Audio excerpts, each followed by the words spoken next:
Ça fait effectivement rêver, surtout qu'on a la chance, nous, de travailler sur les toutes premières collections, les collections historiques, donc sur les pionniers, et la première évolution avec la Première Guerre mondiale.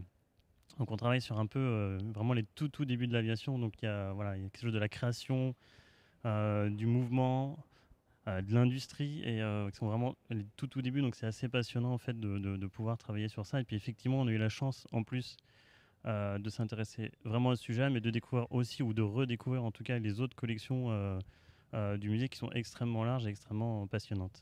Bah, pour moi, c'est surtout la découverte de l'espace aussi, de ces lieux qui a une longue histoire et que voilà accueillent cette collection. Et donc c'est le meilleur écran pour la présenter forcément. Et c'est difficile d'expliquer les sensations quand on se trouve dans un espace comme ça qui a des volumes extraordinaires et qui vient d'être donc restauré de façon merveilleuse. Alors c'est assez difficile de choisir, tant tous les avions sont passionnants, mais il y en a quand même un par rapport à notre projet qui est quand même un défi.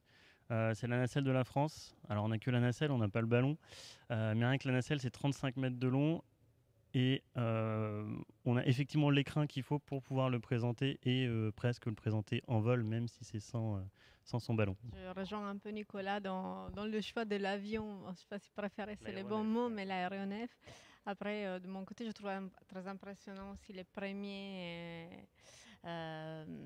planeurs, dans le sens que voilà, c'est tout simple et bon, finalement ça marche. Donc c'est ça qui est surprenant. Déjà un peu plus ou moins dévoilé le grand élément, mais voilà, faut le voir en vrai dans l'espace.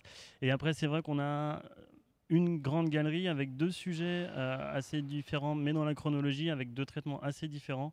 Quelque chose d'assez joyeux, avec de l'envol vraiment sur la partie des pionniers, et quelque chose d'un peu plus dur, mais avec beaucoup de très belles choses à voir sur la Première Guerre mondiale, les années 14-18. Oui, en plus de ça, il y a aussi une découverte d'une collection autre que les avions et les aéronefs, dans le sens qu'on va présenter des objets tout petits qui donc vont devoir trouver leur place à côté de la dimension et de la taille de ces aéronefs. Donc c'est là un peu l'enjeu aussi du projet de la scénographie, c'est de faire cohabiter les deux.